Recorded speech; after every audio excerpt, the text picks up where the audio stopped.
Warning, do not watch this video unless you want to become a flat earther. You say, yeah, right, but I guarantee you that you don't actually know what we believe.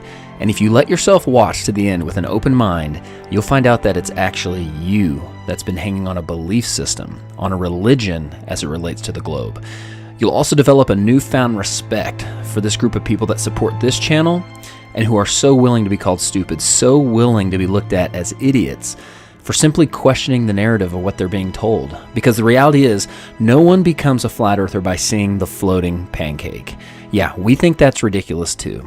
We become flat earthers by studying and finding major errors in the heliocentric model and actively pursuing truth, which I guarantee you is harder than passively absorbing a lie. We probably actually know more about what you believe than you do. Remember, we used to be you. So trust me when I say that any objection that is currently or is about to arise in your mind, we've already dealt with ourselves. And if this thing was truly easily debunkable, none of us would still be flat earthers. Have you not wondered why someone would believe in something so stupid as flat earth? Why people don't mind being called idiots? Maybe it's because it's not that stupid. Maybe someone wants you to think it's stupid. Maybe someone is working really hard behind the scenes to make you think that we believe in a square pancake flying through the solar system that you could just step off of into the nothingness of space. But again, I assure you, we think that's ridiculous too.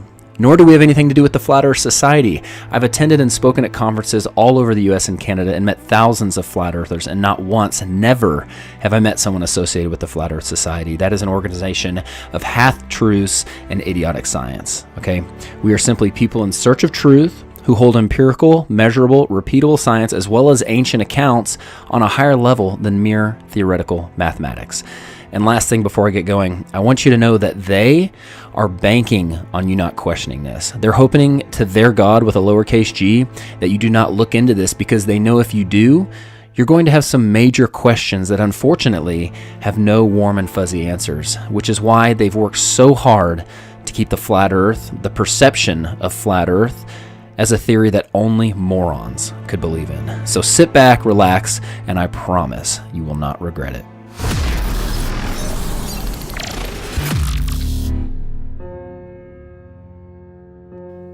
As I mentioned earlier, it wasn't the words flat earth or the fact that the flat earth theory has all the answers, because it doesn't. And it certainly wasn't the social consequences that drew us in. But for most of us, it was the questioning of the globe model, which ultimately brought us to flat earth. So here's some questions that reveal some things that I didn't even realize I believed in by believing in the globe. Why is it that even though the Earth spins at 1,000 miles an hour at the equator, it goes around the sun at 66,000 miles per hour, which travels through the universe at 500,000 miles per hour, which is expanding at over 1 million miles per hour, are we able to take a picture of the sky on the same day every year and never see changes in the stars, even for thousands of years? Why does Elon Musk say, you can tell it's real because it looks so fake? That's because it does look fake. Look how the Earth glitches out in the background, but the car doesn't. And see how the Earth supposedly looks from the International Space Station, which is 240 miles up. However, this was taken from only 170 miles. Do you see an issue here? It's just like the Red Bull space jump in the Mythbusters episode that used downward-facing fisheye lenses to create massive amounts of curvature. But the non-fisheye lenses from the capsule and the cockpit show flat horizons, which concur perfectly with weather balloon footage more than 20 miles up. Which, by the way, 20 miles high is roughly the size of the bulge that should be in the state of Kansas due to it being 413 miles wide. Here's what 20 miles up looks like. That would be a large bulge for something that is supposed to be flatter than a pancake. And by the way, Kansas is only the 9th flattest state in the US. How many pieces of flat land does it take to make a ball? Why, when we look at the stars in December, do we see the same stars that we see in June? We should be looking in two totally different directions.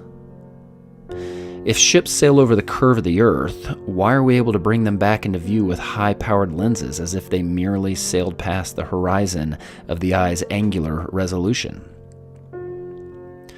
Why are we able to see things over long distances, which according to the formula for a ball with a circumference of 24,900 miles, should be thousands of feet below the curvature horizon?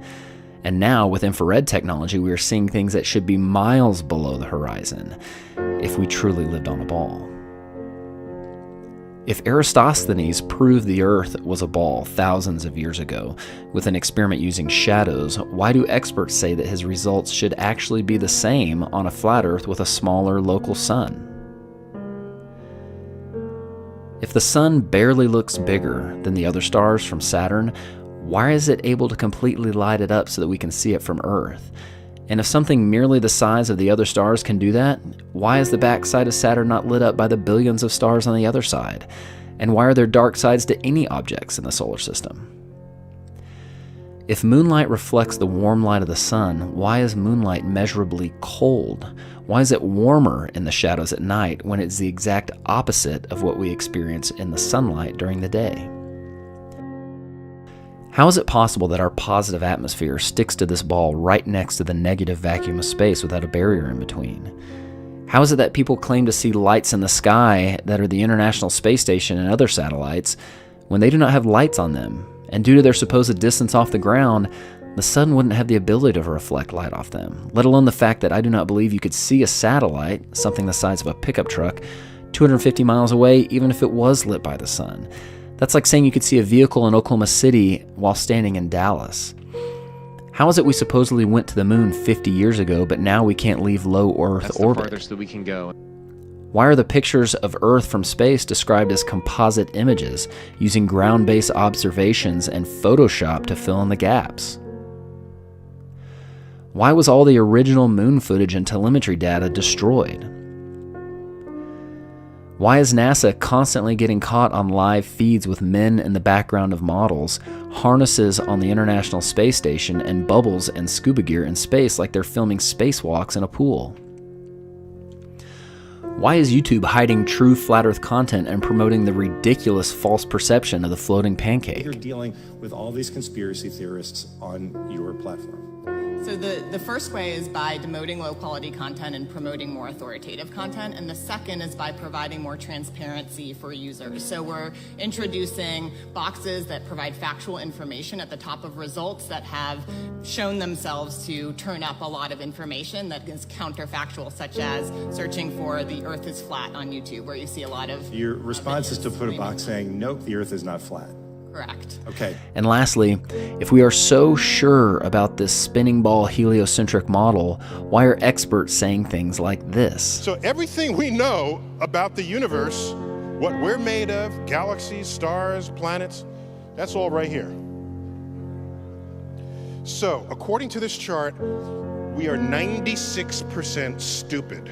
And just so you know, the globe side has complex answers to all these. But it's time you start evaluating evidence for yourself instead of simply accepting someone else's opinion of it. We all have the same evidence. It's your worldview and your perception of the source that determines your interpretation of that evidence. The experts are not any closer to the stars than you are. You have the ability to trust your senses and come up with conclusions for yourself. So what do flat earthers believe? Well, I'll caveat with we do not have it all figured out, nor do we claim to. However, we can prove that there are major issues with the globe model, and that is why we are searching for other solutions and other models which can support the phenomena and science we repeatedly observe. Well, this is the best representation I have so far.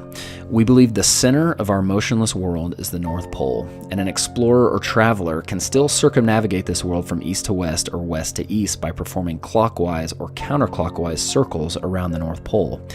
Antarctica is not a continent at the bottom of the globe, but rather a continental ice shelf and mountain range that acts as a shoreline that holds the waters in and potentially supports the dome above, so no falling off the edge. The sun, moon, and stars are simply lights in the sky. They are smaller, closer, located inside the Earth's system. They are not objects floating through space that are similar to the Earth. They are part of the Earth, so no comparing us to them. There are many things that people think disprove this model, thus concluding they live on a ball, and there's no way I can address all of them, but here's some of the most common objections. People say that other planets are round, but as I mentioned earlier, we believe that planets are just lights in the sky, not places you can go. Simply wandering stars that are part of our system, not outside it. Space, as you think of it, is a lie. People say there are no pictures of the edge. Well, that's because of the Treaty of Antarctica that does not allow for private exploration beyond the 60th parallel, upheld by the United Nations, whose flag also happens to be the map of the flat Earth. People say sunsets disprove the flat Earth because we believe the sun stays at a constant height in the sky as it circles above our head, which is true. However, you'll notice on clear days with minimal humidity, the missing water in the atmosphere allows you to see the sun shrink into the distance as it moves away. It appears to go down just like the lights in this hallway appear to go down. However, if the lights in this hallway were considerably higher than the observer, they would appear to shrink very little as they moved away. And if we were to create some atmospheric magnification, they could even appear to grow as they approach the horizon, just as the sun does on humid days. And what about gravity? Well, to put it plainly, we don't believe in gravity. We believe things govern themselves based on density, buoyancy, and the electromagnetic force, all three things that are measurable and provable.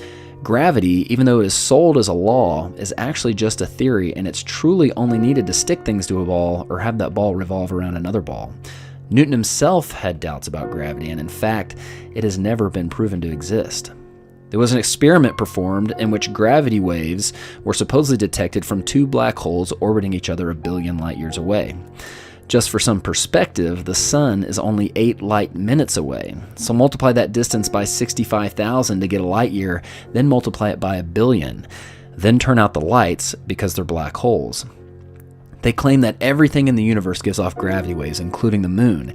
Yet they did not detect it from the moon. They detected it from two black holes 1 billion light years away. They were supposedly distorting space-time.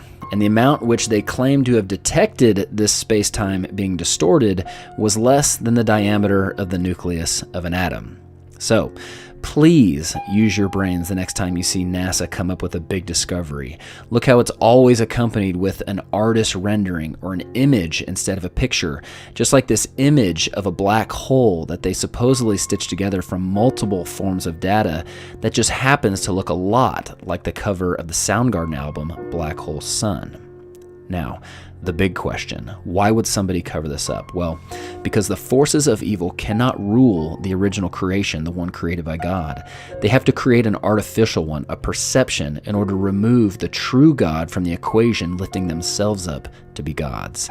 And they do this by creating a false reality, making people unknowingly exist in it, thus controlling them, making it possible for everyone, including the 99.9% of people working at NASA, to unknowingly propagate the lie. And that perception is so powerful, it can make someone who is provably standing still tell you that they're spinning 1,000 miles an hour. And someone who is standing right side up tell you that they're actually upside down. Now, I know you have more questions, and we have the answers. And even though your heart may feel like you're hearing truth, I'm sure there are many objections that have arisen in your mind. Remember, we used to be you. We have already had to deal with those objections. Just don't let the projection of someone else's perception get in the way of your pursuit of truth. If you do, it only proves that you're under someone else's control. I pray that you take this seriously because the stakes are high. Don't let anything get in the way of your pursuit of truth, because the truth will set you free. God bless. For more answers, subscribe to Woketown, DITRH, the Flat Earth Podcast, or download the Flat Earth Sun, Moon, and Zodiac Clock app.